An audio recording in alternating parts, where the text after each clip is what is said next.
boy, and she was engaged to be married. Paul was studying design. Morel was always in good spirits on Friday evening, unless the week's earnings were small. He bustled immediately after his dinner, prepared to get washed. It was decorum for the women to absent themselves while the men reckoned. Women were not supposed to spy into such a masculine privacy as the buddy's reckoning, nor were they to know the exact amount of the week's earnings. So, whilst her father was spluttering in the scullery, Annie went out to spend an hour with a neighbour. Mrs. Morel attended to her baking. "Shut that door!" bawled Morel furiously. Annie banged it behind her and was gone. "If thou opens it again while I'm washing me, it'll make my jaw rattle," he threatened from the midst of his soapsuds. Paul and the mother frowned to hear him. Presently he came running out of the scullery, with the soapy water dripping from him, dithering with cold. "Oh, my sirs!" he said. "Where's my towel?" It was hung on a chair to warm before the fire, otherwise he would have bullied and blustered. He squatted on his heels before the hot baking fire to dry himself. He went, pretending to shudder with cold. "Goodness, man, don't be such a kid," said Mrs. Morel. "It's not cold."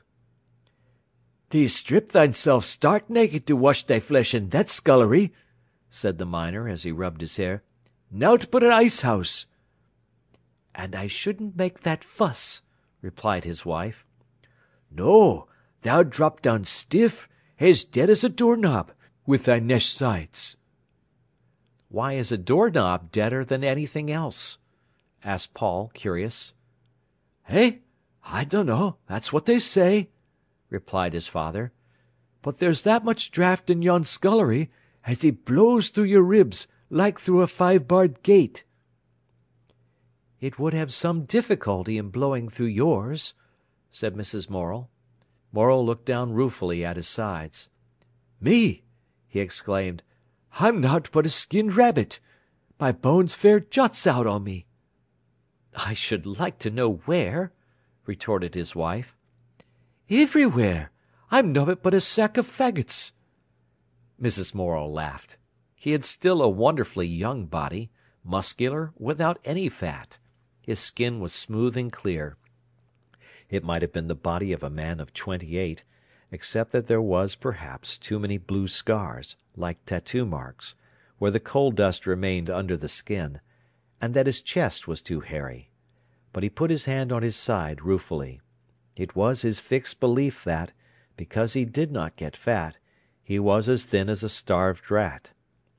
Paul looked at his father's thick, brownish hands all scarred, with broken nails, rubbing the fine smoothness of his sides, and the incongruity struck him.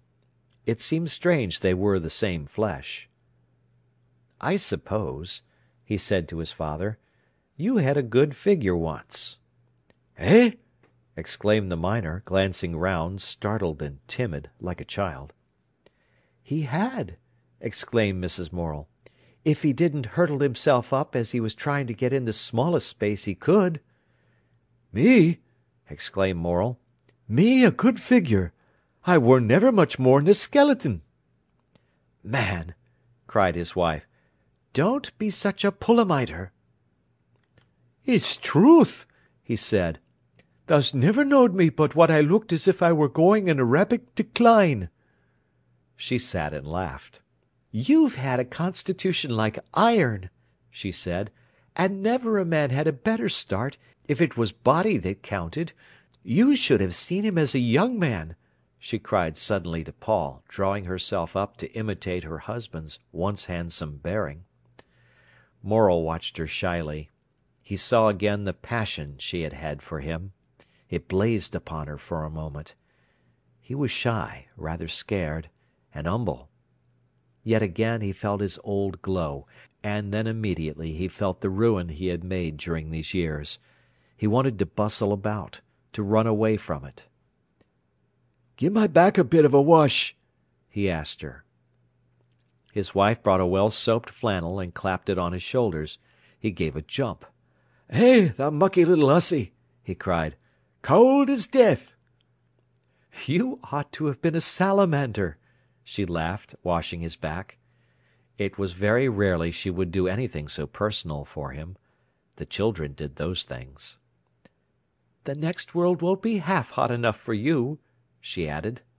"No," he said. "Thou'lt see as it's draughty for me." But she had finished. She wiped him in a desultory fashion, and went upstairs, returning immediately with his shifting trousers. When he was dried, he struggled into his shirt. Then, ruddy and shiny, with hair on end, and his flannelette shirt hanging over his pit trousers, he stood warming the garments he was going to put on. He turned them, he pulled them inside out. He scorched them. "Goodness, man!" cried Mrs. Morel. "Get dressed!" "Should thee like to clap thyself into breeches as cold as a tub of water?" he said. At last he took off his pit trousers and donned decent black. He did all this on the hearthrug, as he would have done if Annie and her familiar friends had been present. Mrs. Morel turned the bread in the oven. Then, from the red earthenware panchion of dough that stood in a corner, she took another handful of paste, worked it into the proper shape, and dropped it into a tin. As she was doing so, Barker knocked and entered. He was a quiet, compact little man, who looked as if he would go through a stone wall. His black hair was cropped short, his head was bony. Like most miners, he was pale, but healthy and taut. "Evening, missus." He nodded to Mrs. Morel, and he seated himself with a sigh. "Good evening," she replied cordially. "Thou'st made thy heels crack," said Morel. "I dunno as I have," said Barker. He sat, as the men always did in Morel's kitchen, effacing himself rather. "How's missus?" she asked of him. He had told her some time back. "We're expecting a third just now, you see." "Well," he answered, rubbing his head, "she keeps pretty middlin', I think." "Let's see. When?" asked Mrs. Morel. "Well, I shouldn't be surprised any time now." "Ah, and she's kept fairly?" "Yes, tidy." "That's a blessing, for she's none too strong." "No, and I've done another silly trick." "What's that?" Mrs. Morel knew Barker wouldn't do anything very silly. "I'm come be out the market bag." "You can have mine." "Nay, you'll be wanting that yourself." "I shan't. I take a string bag always." She saw the determined little collier buying in the week's groceries and meat on the Friday nights, and she admired him. "Barker's little, but he's 10 times the man you are," she said to her husband. Just then Wesson entered. He was thin, rather frail-looking, with a boyish ingenuousness and a slightly foolish smile, despite his 7 children. But his wife was a passionate woman. "I see you've kested me," he said, smiling rather vapidly. "Yes," replied Barker. The newcomer took off his cap and his big woolen muffler. His nose was pointed and red. "I'm afraid you're cold, Mr. Wesson," said Mrs. Morel. "It's a bit nippy," he replied. "Then come to the fire."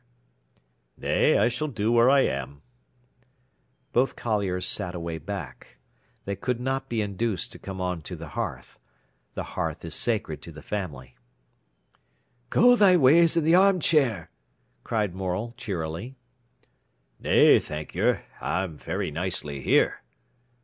"Yes, come, of course," insisted Mrs. Morel. He rose and went awkwardly. He sat in Morel's armchair awkwardly. It was too great a familiarity, but the fire made him blissfully happy. "And how's that chest of yours?" demanded Mrs. Morel. He smiled again, with his blue eyes rather sunny. "Oh, it's very middlin'," he said. "With a rattle in it like a kettle drum," said Barker shortly. "Tut-tut-tut," said Mrs. Morel rapidly with her tongue. "Did you have that flannel singlet made?" "Not yet," he smiled. "Then why didn't you?" she cried. "It'll come," he smiled. "Ah, and doomsday!" exclaimed Barker. Barker and Morel were